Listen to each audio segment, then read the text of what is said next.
بسم اللہ الرحمن الرحیم۔ شروع اللہ کے نام سے جو بڑا مہربان نہایت رحم والا ہے۔ السلام علیکم گائز، اس اسٹوری میں آپ کو بتاؤں گا کہ آپ کے موبائل کے اگر دیکھ سکتے ہیں جیسے کہ یہ ایک صدا جو ہے نوکیا کا موبائل اور یہاں لکھا ہوا ہے انویلڈ سم۔ تو اس انویلڈ سم کا مطلب ہے کہ یہ آپ کی سم جو ہے وہ خراب بھی ہو سکتی ہے یا پھر ان کے آپ کا موبائل جو پی ٹی ایس سے جو ہے یعنی کہ جو ہے وہ رجسٹرڈ نہیں ہو، مطلب کہ پی ٹی اے والوں نے بلاک کر دیا۔ تو اس کو چیک کرنے کے لیے آپ کیا کریں کہ ایک دو سم جو ہے وہ چینج کر کے دیکھیں یا پھر آپ دوسرے یعنی کہ اس میں دو موبائل جیسے کہ دو سم کارڈ چل رہے ہیں تو دونوں میں سم ڈال کے دیکھیں کہ سم میں تو کوئی ایشو نہیں ہے۔ لیکن اس کے بعد کیونکہ یہ لوگ بہت سارے سمجھتے ہیں کہ یہ سم جو ہے وہ سم جیکٹ وغیرہ خراب ہو چکے، وہ شہر لے کر جاتے ہیں کہ یہ سم، جبکہ یہ ایسا ہرگز نہیں، بلکہ یہ پی ٹی اے والے جو ہے جو آپ کا موبائل ہے وہ انرجسٹرڈ جو ہے وہ ہو جاتا ہے، مطلب کہ وہ آپ کو بلاک ہو جاتا ہے، تو اس کی وجہ سے یہ ڈسپلے ہوتا ہے۔ تو اس کو چیک کرنے کے لیے آپ کو لوگ کیا کرنا ہے، اگر یہ سب کچھ دیکھ چکے اس کے بعد آپ نے چیک کرنا ہے تو جسٹ اس موبائل کو جو ہے آپ کو پاور آف کرنا ہوگا۔ تو میں اس کو موبائل کو جو ہے وہ پاور آف سب سے پہلے جو ہے اس کو جو ہے وہ کر دیتا ہوں۔ تو جسٹ اس کو پاور آف کرتے ہیں اور پاور آف کرنے کے بعد اس کو میں اوپن کرتا ہوں۔ اوپن کرنے کے بعد جسٹ اس کی بیٹری جو ہے وہ اس کو نکالیں اور بیٹری کے اندر دیکھ سکتے ہیں میں سم جو ہے وہ ڈالی ہوئی ہے، لیکن اس کے باوجود یہ میرے پاس موبائل جو ہے وہ ٹھیک طرح سے نہیں چل رہا۔ اس کے بعد یہ دیکھ سکتے ہیں یہ میں تو بلر کر گیا اور یہ میرے نیچے آئی ایم ای نمبر اور موبائل وغیرہ سب کچھ لکھا جائے۔ یہ جو آئی ایم ای نمبر ہے جسٹ جو وہ میں اپنے جو ہے وہ ڈائل کرتا ہوں ابھی کسی اور موبائل کے اوپر، کیونکہ یہ موبائل تو بند ہو چکا ہے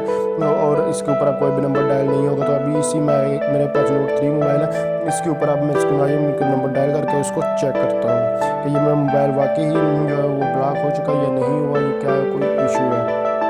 چلتا ہوں دوسرے موبائل کو اس کو چیک کرتے ہیں۔ جسٹ میں جو ہے وہ اپنے دوسرے نوٹ 3 موبائل کے اوپر آیا۔ آپ کے پاس کوئی بھی موبائل جسٹ آپ نے اس کو اوپن کرنا ہے، جہاں ٹائپ کرنا ہے *8*84#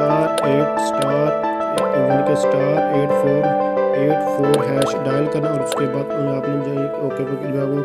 یس پر کلک کرنا ہے۔ تو اس کے بعد جسٹ یہاں سے میں وہ ڈائل کر لیتا ہوں۔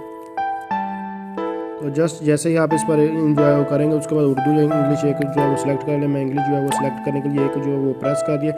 1 پریس کرنے کے بعد جسٹ دیکھ دیتے ہیں رجسٹرڈ موبائل ڈیوائس میں بھی رجسٹرڈ نہیں، میں چیک کرنا چاہتا ہوں کہ میرا موبائل رجسٹرڈ ہے یا نہیں۔ چیک یور ڈیوائس اسٹیٹس، یہ والا موبائل تو میرا رجسٹرڈ ہے، ابھی میں اس کو اپنے اس موبائل کو جو ہے وہ آپ لوگوں کو جو چیک کروا، بلکہ یہاں دیکھ سکتے ہیں enter your mobile I M E number. تو پہلے جو میرا انرجسٹرڈ موبائل ہے اس کا چیک کر کے آپ کو دکھا تھا، اس کے بعد جو ان کے پہلے تو ابھی نوکیا کا موبائل ہی چیک کرتا جو ابھی میں نے پہلے آپ کو دکھایا ہے کہ اس میں کیا ہوا، تو اس کا میں آئی ایم ای نمبر جو ہے وہ یہاں انٹر کرتا ہوں۔ جسٹ میں اس موبائل کے اوپر جو بیک سے وہاں سے دیکھ کر اس کو انٹر کر رہا ہوں، آپ نے بھی اسی طرح اپنا موبائل کا آئی ایم ای نمبر یہاں دیکھ کر وہ انٹر کر دینا۔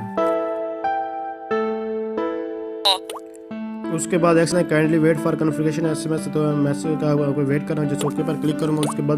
اب میں آئی ایم ای نمبر جو انٹر کیا، تو اس کے بعد اس کو چیک کرتے ہیں کہ یہ آپ کے فون آپ کے فون کا جو یہ آئی ایم ای نمبر درست ہے، لیکن پی ٹی ایس سے تصدیق شدہ نہیں ہے۔ اپنی ڈیوائس کو اپنے قریبی نزدیکی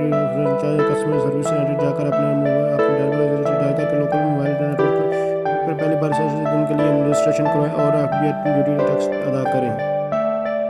تو آپ لوگ دیکھ سکتے ہیں یہ میرے موبائل کا جو ہے یعنی کہ آئی بی نمبر جو ہے وہ ٹھیک ہے، بالکل اوکے ہے، جو نوکیا کا موبائل میں نے آپ کو اس کا، لیکن وہ کیا ہے کہ پی ڈی ایس سے رجسٹرڈ نہیں، تصدیق شدہ نہیں ہے، تو اس کو تصدیق شدہ کروانا ہوتا ہے۔ آپ کیسے اس کو تصدیق شدہ کروا سکتے ہیں، اس ٹیوٹوریل میں میں آپ کو یعنی کہ یہ ٹیوٹوریل میں آپ کو یہ ساری چیزیں کلیئر کر سکتا ہوں۔ آنے والے ٹیوٹوریل میں بتاؤں گا کہ آپ کیسے اس کو آپ رجسٹر کروا سکتے ہیں، گھر بیٹھے جو ہے وہ اس کا ٹیکس پے کر سکتے ہیں، سب کچھ آپ جو ہے گھر بیٹھے، آپ کو کہیں جانے کی کوئی ضرورت نہیں، جسٹ آپ رجسٹر کرواتے ہیں۔ وہ آنے والے ٹیوٹوریل میں آپ کو انشاءاللہ اس کے ویڈیو کے ڈسکرپشن میں آپ کو سب کچھ مل جائے گا، آپ نے کیسے ایف بی آئی جو ہے وہ ٹیکس وغیرہ ادا کرنا ہے، سب کچھ جو دکھاؤں گا۔